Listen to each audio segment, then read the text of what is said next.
بسم اللہ الرحمن الرحیم نحمده ونصلی علی رسوله الکریم اما بعد۔ اس وقت چونکہ زیادہ وقت نہیں ہے، لیکن بہرحال آپ حضرات کا خلوص، محبت اور تعلق کی وجہ سے جو کچھ بھی وقت ہے اس میں کچھ ضروری بات عرض کرنا چاہتا ہوں۔ اللہ تبارک و تعالیٰ اس کو کہنے اور سننے والوں کے لیے مفید و نافع بنائے۔ جہیز ہم نے نہیں تجھ کو کچھ دیا بیٹی، جہیز ہم نے نہیں تجھ کو کچھ دیا بیٹی، نہیں ہے عار یہ تیرے لیے نہ کچھ ہیٹی۔ جہیز فرض نہ واجب نہ پوری سنت ہے، فقط یہ نام پہ سنت کے ایک بدعت ہے۔ کہیں جہیز کا ہے تذکرہ بتائیں تو، نقاب چہرے تاریخ سے اٹھائیں تو۔ تھی اہل بیت نبی 11 محترم ازواج، حضور اقدس صلی اللہ علیہ وسلم کی ازواج مطہرات 11۔ جہیز لائی تھی کیا پوچھتا ہے ابن سراج، شمار کیجئے ہم نام بھی گناتے ہیں، نقاب چہرے تاریخ سے اٹھاتے ہیں۔ جہیز کیا دیا برقع نے بھی خدیجہ کو، جہیز کیا دیا ابو بکر نے حمیرہ کو، عمر نے کیا دیا سامان بی بی حفصہ کو۔ جہیز کیا ملا میمونہ کو صفیہ کو، جہیز کتنا ملا بی بی ام سلمہ کو۔ تلاش کر کے ذرا کوئی بھی بتائے تو، جہیز حضرت سودا کا کچھ سراغ ملے، جویریہ کو بھلا کیا ملا پتہ تو چلے۔ جہیز بنت خزیمہ ذرا بتا دیجئے، جہیز ام حبیبہ کا کچھ بتا دیجئے۔ نکاح ام حبیبہ کو بادشاہ نے کیا، نکاح ام حبیبہ کو بادشاہ نے کیا، مگر جہیز کا پھر بھی نہیں ہے کوئی پتہ۔ حضرت نجاشی نے حضور اقدس صلی اللہ علیہ وسلم کا نکاح پڑھایا، اور حضرت ام حبیبہ کے لیے جو مہر مقرر فرمایا وہ حضرت صلی اللہ علیہ وسلم کی جملہ مہر، جتنے بھی مہر آپ کے مقرر ہوئے ہیں ان میں سب سے قیمتی اور سب سے زائد ہے، وہ 400 دینار یعنی 400 اشرفیہ تھی سونے کی۔ لیکن وہ بادشاہ نے حضور اقدس صلی اللہ علیہ وسلم کو پیش کی کہ آپ اپنا مہر ادا فرمائیں۔ جہیز نہیں دیا گیا بلکہ شوہر کو دیا گیا کہ آپ اپنا جہیز ادا کریں، اپنا مہر ادا کریں۔ نکاح ام حبیبہ کو بادشاہ نے کیا، مگر جہیز کا پھر بھی نہیں ہے کوئی پتہ۔ نکاح بنت جہش کا تو آسماں پہ ہوا، جناب حق نے بھی ان کو کیا کچھ جہیز دیا۔ بنات ختم رسول 4 تھی خبر بھی ہے، حضور اقدس صلی اللہ علیہ وسلم کی 11 ازواج تھی، ان کے لیے کسی جہیز کا ثبوت نہیں ملتا ہے۔ اور حضرت صلی اللہ علیہ وسلم کی 4 صاحبزادیاں تھیں، ان کے لیے بھی جو روایات مشہور ہیں ان میں صرف اور صرف سیدہ فاطمہ رضی اللہ تعالیٰ عنہ کے جہیز کا تذکرہ کتابوں میں ملتا ہے، جو کتب احادیث سے لے کر اور بہشتی زیور تک نقل کیا گیا ہے۔ مگر اس پر یہ وضاحت بے انتہا ضروری ہے۔ بسا اوقات محققین نے لکھا ہے، بسا اوقات جو بات جتنی مشہور ہوتی ہے اتنی ہی غلط ہوتی ہے، اس لیے محققین کو اس کی تحقیق کرنی پڑتی ہے اور پھر بتانا پڑتا ہے کھود کرید کر کہ حقیقت کیا تھی۔ سید الرسل خاتم النبیین محمد الرسول اللہ صادق الامین صلی اللہ علیہ وسلم کے حقیقی چچا دار بھائی تھے حضرت سیدنا علی کرم اللہ تعالیٰ وجہہ، اور بالکل بچپن میں وہ آپ صلی اللہ علیہ وسلم کی خدمت میں حاضر ہو گئے تھے۔ تو آپ صلی اللہ علیہ وسلم ان کے صرف چچیرے بھائی نہیں تھے، رسول اللہ صلی اللہ علیہ وسلم کی حیثیت تو آپ کی سر فہرست تھی، آپ ان کے ولی اور سرپرست بھی تھے۔ اس لیے جب سیدنا علی کرم اللہ وجہہ کا خیال آپ صلی اللہ علیہ وسلم کو محسوس ہوا کہ یہ سیدہ فاطمہ کے ساتھ نکاح چاہتے ہیں، تو حضرت صلی اللہ علیہ وسلم نے ان سے پوچھا، علی تمہارے پاس کیا کیا ہے؟ شادی سے پہلے انتظام تو شوہر کے ذمہ ہے نا، اس لیے آپ نے پوچھا سرپرست کی حیثیت سے کیا کیا ہے تمہارے پاس؟ انہوں نے عرض کیا کہ عبداللہ میرے پاس تو گھوڑا ہے، تلوار ہے، زرہ ہے، اس طرح وہ 3-4 چیزیں آپ نے گرائیں۔ تو حضرت صلی اللہ تعالیٰ علیہ وسلم نے ارشاد فرمایا، دیکھو بھائی گھوڑا تو تمہاری ضرورت ہے، سواری ہے، تلوار بھی، تم مرد آدمی ہو، لا سیف الا ذو الفقار، لا فتح الا علی، لا سیف الا ذو الفقار۔ جوان حضرت علی کے علاوہ کون ہے دوسرا؟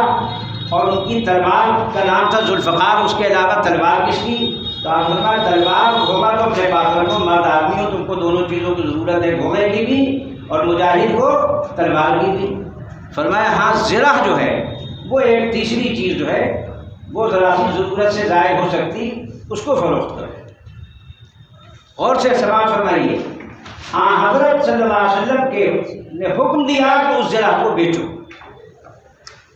سیدنا عثمان ذی النورین رضی اللہ تعالیٰ عنہ، جن کے بارے میں حضرت صلی اللہ علیہ وسلم کے ارشاد گرامی ہے کہ اگر میری اور بیٹیاں ہوتی اور وہ انتقال کر جاتی، میں عثمان کے ساتھ اسی طرح ان کو بیاہ دیتا، یہ کہ بات نکلے۔ تو ان کو پتہ چلا، عثمان ذی النورین کو عثمان غنی ان کا لقب ہے، غنی، اللہ نے ان کو غنی بنایا تھا، دل بھی ان کا غنی تھا، خالی پیسے نہیں ہوتے، بعد میں دل ہی غنی نہیں ہوتا آدمی کا، خالی پیسے ہونے سے کیا ہوتا ہے، نیت، حوصلہ۔ سیدنا علی کرم اللہ تعالیٰ وجہہ باہر نکلے اس فکر میں کہ اپنی ذرا بیچیں۔ حضرت عثمان غنی انجان بن کر ان کے پاس تشریف لے گئے، پوچھا کہ ہم نے سنا ہے تم اپنی ذرا بیچنا چاہتے ہو؟ وہ کہا ہاں آپ نے صحیح سنا ہے۔ تو کہا کتنے کی فروخت کرو گے؟ انہوں نے قیمت بتائی، 500 درہم کچھ اس کے آس پاس۔ تو انہوں نے فرمایا کہ یہ تو زیادہ مہنگی معلوم ہوتی، تمہاری ذرا بہت قیمتی، اس کے زیادہ دام، زیادہ قیمت اس کی حضرت سیدنا عثمان غنی نے مقرر فرمائی اور فرمایا یہ اتنے کی نہیں بلکہ اتنے کی ہے ہونی چاہیے، اور زیادہ قیمت ان کو دے کر ذرا لے لی۔ جب معاملہ ہو گیا تو حضرت سیدنا عثمان غنی نے فرمایا معاملہ پورا ہو گیا، اور کہا بالکل مکمل ہو گیا۔ کہا یہ ذرا ہماری ہو گئی، ملکیت کہاں؟ کہا یہ قیمت آپ کی ملکیت ہوگی کہاں؟ کہا کہ ذرا ہم آپ کو ہدیہ دیتے ہیں۔ وہ تو معاملہ ہو گیا، لیکن یہ ذرا اب آپ کو ہم ہدیہ دیتے ہیں، دوسرا معاملہ ہے۔ تو یہ سب کچھ نہیں بتایا کہ ہم کو آپ صلی اللہ علیہ وسلم کا یہ حکم معلوم ہو گیا کہ علی تم کو شادی کرنی تو ذرا بیچو۔ حضرت صلی اللہ علیہ وسلم کے دونوں عاشق ہیں، انہوں نے خوشی خوشی جا کر وہ رقم حضرت صلی اللہ علیہ وسلم کی خدمت میں پیش کی بطور ولی اور سرپرست کے، یہ زرہ کی قیمت ہے۔ حضرت صلی اللہ علیہ وسلم نے اس قیمت سے جو سیدنا علی کرم اللہ تعالیٰ وجہہ نے اپنی زرہ کو بیچ کر قیمت حاصل کی تھی، اس سے وہ سارا سامان جہیز، سامان گرستی مہیا فرمایا ہے سیدنا علی کرم اللہ تعالیٰ وجہہ کی طرف سے، نہ کہ سیدہ فاطمہ رضی اللہ تعالیٰ عنہا کے والد کی حیثیت سے، لڑکی کے باپ کی حیثیت سے نہیں۔ اس لیے جہیز فاطمہ کی حقیقت بالکل عالم آشکارا اور آفتاب کی طرح روشن ہو چکی ہے۔ علامہ زرقانی نے اس کو وضاحت سے لکھا ہے، بہت بڑے محقق محدث ہیں، اور بھی حضرات نے اسے نقل کیا ہے، اسی کو حضرت والد صاحب رحمۃ اللہ علیہ نقل فرما رہے ہیں۔ بنات ختم رسول تھی، بنات ختم رسول 4 تھی، خبر بھی ہے، سوائے ایک کسی اور پر نظر بھی ہے۔ ارے بھائی اگر حضرت فاطمہ رضی اللہ تعالیٰ عنہ کا مہر جہیز شہرت کی بنا پر مان بھی لیا جائے تھوڑی دیر کے لیے، جیسے کہ شہرت ہے، تو پھر 3 صاحبزادیاں جو تھیں ان کو پھر آپ نے جہیز نہیں دیا، تو ظاہری اعتبار سے کتنی بڑی ناانصافی نبی کی طرف منسوب ہو جائے گی کہ انہوں نے 3 صاحبزادیوں کو کچھ نہیں دیا۔ تو اس سے بھی بچانا بے حد ضروری ہے کہ نبی اکرم صلی اللہ تعالیٰ علیہ وسلم کی طرف ایک ناانصافی کی نسبت لازم آئے۔ بنات ختم رسول 4 تھی، خبر بھی ہے، سوائے ایک کسی اور پر نظر بھی ہے۔ تھی دختران نبی زینب و رقیہ بھی، جناب مادر کلثوم تیسری بیٹی، جناب فاطمہ چھوٹی تھی لاڈلی بیٹی، حضور ختم رسول نے سبھی کی شادی کی رضی اللہ تعالیٰ عنہ۔ جہیز حضرت زینب نے کتنا پایا تھا؟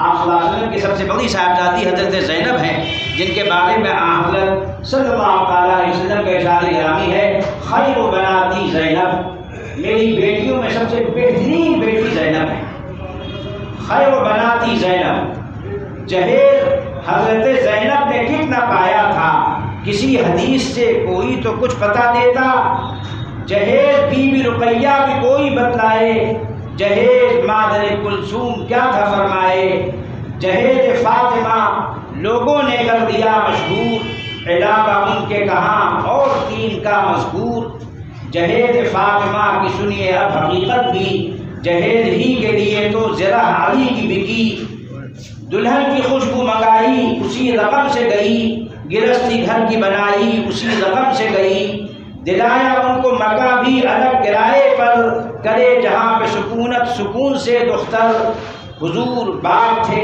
بیٹی کے اور علی کے ولی صلی اللہ تعالیٰ علیہ وسلم، حضور باپ تھے بیٹی کے اور علی کے ولی، بنا کے خیش مہیا بخود گرستی کی، خالی داماد نہیں بنایا بلکہ آپ صلی اللہ علیہ وسلم ان کے سرپرست تھے پہلے سے، بنا کے خیش مہیا بخود گرستی کی، لکھا ہے شامی نے یہ مسئلہ صراحت سے، علامہ شامی کی یہ کتاب علماء دیوبند، علماء بریلوی، علماء اہل سنت متفقہ طور پر اس سے فتویٰ دیتے ہیں 200 سال سے اس کتاب سے، لکھا ہے شامی نے یہ مسئلہ صراحت سے کہ مرد گھر کی گرستی بھی خود مہیا کرے، خریدے پانی کے برتن کٹورے لوٹے گھڑے، توا پتیلی لگن سینی اور رکابی دے، جہیز جب نہیں ثابت کتاب و سنت سے تو کام کیا ہے ہمیں آخر ایسی بدعت سے، جہیز ایک مصیبت ہے بلکہ آفت ہے، جہیز وجہ مذلت ہے توق لعنت ہے، جہیز بند کریں راہ سادگی کھولیں، غریب لوگ امیروں کے ساتھ تو ہو لیں۔ ہمارے حضرت مدنی رحمۃ اللہ علیہ کے ارشاد، میں نے خود ٹیپ ریکارڈ میں ان کی تقریر سنی، 1957 میں ان کا انتقال ہوا، ظاہر ہے اس سے پہلے کی تقریر ہوگی، کتنا عرصہ ہو گیا حساب لگا لیجیے گا 1957 سے اب تک۔ حضرت نے 2 جملے فرمائے ہیں بڑے درد کے ساتھ، ہم اپنے 2 طبقوں سے ہار گئے، شادی بیاہ جہیز کے معاملے میں ہم اپنے 2 طبقوں سے ہار گئے۔ فرمایا ایک علماء سے کہ ان سے تقریریں کرا لو، ان سے کتاب اتنی موٹی لکھوا لو، اور دوسرے چودھری صاحب سے۔ فرمایا جب مولوی صاحب کے گھر پہ شادی ہوگی تو برادری کے مطابق، اب اللہ کا حکم کیا ہے، اللہ کے رسول کا طریقہ کیا ہے، صحابہ کا طریقہ کیا ہے، تابعین کا طریقہ کیا ہے، تبع تابعین کا طریقہ کیا ہے، یاد رکھنا چاہیے۔ حضرت گنگوہی نور اللہ مقدہ، اللہ تعالیٰ ان کی قبر کو منور فرمائے، حضرت آئینہ کر گئے، دودھ کا دودھ پانی کا پانی۔ حضرت نے فرمایا اصل حکم شریعت کا ہے، شریعت اللہ کا قانون ہے، سنت اللہ کے رسول صلی اللہ علیہ وسلم کا طریقہ ہے، بس ہم کو 2 چیزیں دیکھنی چاہیے، اللہ کا حکم کیا ہے، اللہ کے رسول کا طریقہ کیا ہے۔ تو حضرت مدنی رحمۃ اللہ علیہ ان کے آخری خلفاء میں ہیں، وہ فرما رہے ہیں ہم اپنے 2 طبقوں سے ہار گئے، ہمارے معاشرے کی اصلاح اس لیے نہیں ہوتی کہ مولوی صاحب بھی اپنی برادری سے مجبور اور چودھری صاحب بھی اپنی برادری سے مجبور، پھر کیا ہوگا بھائی قوم کا؟ یہی 2 اغوا ہیں، یا تو مولوی صاحب یا چودھری صاحب۔ چودھری صاحب کو اللہ نے مان دیا تو کہتے ہیں ہماری تو نک کٹائی ہو جائے گی اگر ہم نے برادری کے طریقے کے خلاف کیا۔ میرے عزیزوں دوستوں، کہنے کا وقت نہیں ہے، بہت درد دل کی بات ہے۔ ہمارے حضرت مولانا سید ابو الحسن علی میاں ندوی نے بھی اب سے تقریباً 50 سال پہلے فرمایا تھا، میں نے ان کی وہ تقریر بچپن میں سنی تھی۔ حضرت نے فرمایا کہ اس وقت سب سے مظلوم سنت، تمام سنتوں میں سب سے مظلوم سنت نکاح کی سنت ہے، اس میں جتنا ہوتا ہے بے دردی سے سنت کا جنازہ نکالا جاتا ہے۔ اللہ تعالیٰ حفاظت فرمائے۔ ہمارے استاد حضرت مولانا قاری صدیق احمد صاحب عالوی رحمۃ اللہ علیہ بھی بڑے درد سے، بڑے تعصب سے فرمایا کرتے تھے کہ شادی میں، نکاح میں سب کو خوش کرنے کی کوشش کی جاتی ہے، سب کو راضی کرنے کی فکر کی جاتی ہے، اگر نہیں کی جاتی ہے فکر و کوشش تو اللہ کو، اللہ کے رسول کو راضی و خوش کرنے کی کوشش نہیں کی جاتی۔ نکاح صحیح طریقے سے ہو رہا ہے کہ نہیں ہو رہا ہے، اسی سے بحث نہیں۔ ہمارے استاد مفتی مظفر حسین صاحب رحمۃ اللہ علیہ کے والد حضرت مولانا مفتی سعید احمد صاحب اجلاوی رحمۃ اللہ علیہ نے لکھا ہے نکاح کسی ایسے عالم دین سے پڑھوانا چاہیے جو مسائل سے واقف ہو اور ایجاب و قبول کے الفاظ سے واقف ہو. اگر اس نے ایجاب و قبول کے الفاظ بھی صحیح نہ کرائے تو ساری زندگی نکاح نہ منعقد ہونے کی جو نحوست اور نقصان اور گناہ ہے اسی میں آدمی ملوث رہے گا. اللہ تعالیٰ حفاظت فرمائے. آمین. آخری بات یہ کہ جہیز کے بعد مہر کا مسئلہ ہے. ہاں پورا سن لیجیے، بات پوری ہو گئی. نکاح کو کرے آسان کہ ہے یہ قول رسول صلی اللہ علیہ وسلم. نکاح وہ ہے مبارک و سہل جس کا حصول. یہ حدیث شریف کا مضمون ہے اعظم النکاح برکتاً ایسرہ مؤونتاً او کما قال علیہ الصلوۃ والسلام. یہ اسی کا ترجمہ اور حاصل ہے. نکاح کو کرے آسان کہ ہے یہ قول رسول. نکاح وہ ہے مبارک و سہل جس کا حصول. خدا کے واسطے ملت کے درد مند اٹھیں خلاف رسم جہیز آج کچھ جہاد کریں. جہیز بار گراں بن گیا ہے ملت پر. جہیز بار گراں بن گیا ہے ملت پر. پڑی ہیں بیٹیاں پاؤں کی بیڑیاں بن کر. جب والد صاحب رحمۃ اللہ نے لکھ کر ایک حکیم صاحب کو سنایا، سب سے پہلے ان کے ساتھی تھے، تو وہ صاحب خطاب ہونے لگے. مولانا علی میاں نے اپنا واقعہ سنایا کہ میرے پاس عرب علماء آئے ہوئے تھے تو میں خط پڑھا تھا. میں نے اس کا خلاصہ ان کو جب سنایا تو حیرت سے پوچھنے لگے کہ ایسا کیوں ہوتا ہے، لڑکیوں نے خودکشی کیوں کر لی، لڑکی کے باپ نے خودکشی کیوں کر لی. تو مولانا نے بتایا کہ اس نے لکھا کہ اگر ایک بیٹی ہوتی کسی طرح جوڑ توڑ کر کے شادی کر دیتے. 4 بیٹیاں ہیں اور برادری میں جو رسمیں ہیں جو خلافات ہیں اس کا تحمل نہیں ہے. اس لیے اکثر کی چاہتا ہے کہ ان 4 لڑکیوں کو پہلے زہر دے دوں اور پھر خود بھی زہر کھا دوں، لیکن حرام موت مرنے سے ڈرتا ہوں. تو ان عرب علماء کو تعجب ہوا، چونکہ عرب میں دستور آج بھی یہ ہے کہ لڑکی والا لڑکے والے کا گھر در دیکھ کے آتا ہے کہ ہماری لڑکی کے رہنے کے مناسب ہے یا نہیں. منظوری ادھر سے ہوتی ہے، یہاں فرمائش ادھر سے ہوتی ہے. اللہ تعالیٰ حفاظت فرمائے کہ خالص کافرانہ اور مشرکانہ جو طریقے چلے آ رہے ہیں انہی میں سے یہ چیز بھی ہے. ایک تو میراث نہ دینا اور جہیز دینا. اگر کسی ماں باپ نے جہیز نہ دیا ادنا سا گناہ اس کو نہیں ہوگا، اور اگر میراث نہ دی تو گناہ ہوگا. ابھی میں ایک جگہ بستی میں گیا جہاں کے لوگ مستقل 100 سال سے جماعتوں میں جاتے ہیں، لیکن وہاں کے ایک نو مسلم مولوی صاحب کے پوتے نے مجھ سے کہا کہ مفتی صاحب سال بھی دیتے ہیں، چلہ بھی دیتے ہیں، 4 مہینے بھی دیتے ہیں، ہفتہ بھی نہیں چھوٹتا، لیکن یہ 2 کافرانہ مشرکانہ رسمیں بھی نہیں چھوڑتے. ایک تو آپس میں شادی نہیں کرتے ہیں چونکہ گوت کا تحفظ کا مسئلہ ہے، گوت کی حفاظت.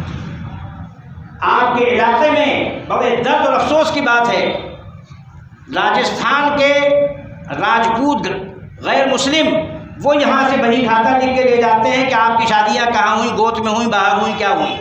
باقاعدہ رجسٹر غیر مسلموں کے ہاں، پنڈتوں کے ہاں آپ کا مرتب ہو رہا ہے اس علاقے کا. کتنی خطرناک بات ہے کہ آپ نے پورا بایو ڈاٹا ان کو پکڑا رکھا ہے 800 سال سے. ایک راجپوت نے مجھ سے خود بیان کیا کہ ہمارے یہاں مسئلہ 800 سال سے سلسلہ چل رہا ہے، ہماری لکھت بہت وہاں ہوتی. میں نے کہا توبہ توبہ. یا ایھا الذین آمنوا ادخلوا فی السلم کافہ ولا تتبعوا خطوات الشیطان انہ لکم عدو مبین. اللہ تبارک و تعالیٰ نے قرآن پاک میں 90 آیات میں اہل ایمان کو مخاطب کیا ہے. ان میں سے ایک آیت یہ بھی ہے کہ پورے ایمان میں داخل ہو جاؤ. معمولی بات نہیں ہے. یہودی عالم تھے، زبردست عالم تھے، وہ مسلمان ہو گئے، صحابی ہو گئے. خیال ہوا کہ شریعت موسوی کے ایک مسئلے پر عمل کرتے رہیں تو اس میں حرج کیا ہے، مسلمان تو پھر بھی رہیں گے. اونٹ کا گوشت سنیچر کو نہ کھایا کریں. آیت نازل ہوئی کہ نہیں، پورے اسلام میں داخل ہو. اب کوئی شریعت موسویہ شریعت عیسویہ نہیں چلے گی، اب شریعت محمدیہ چلے گی قیامت تک. اب کوئی دوسری شریعت نہیں آنی، کوئی دوسرا نبی و رسول نہیں آنا ہے. اللہ تبارک و تعالی ہم سب کو تمام احکام پر پیدائش سے موت تک عمل کرنے کی ہمت اور توفیق نصیب فرمائے. اخلاص کے ساتھ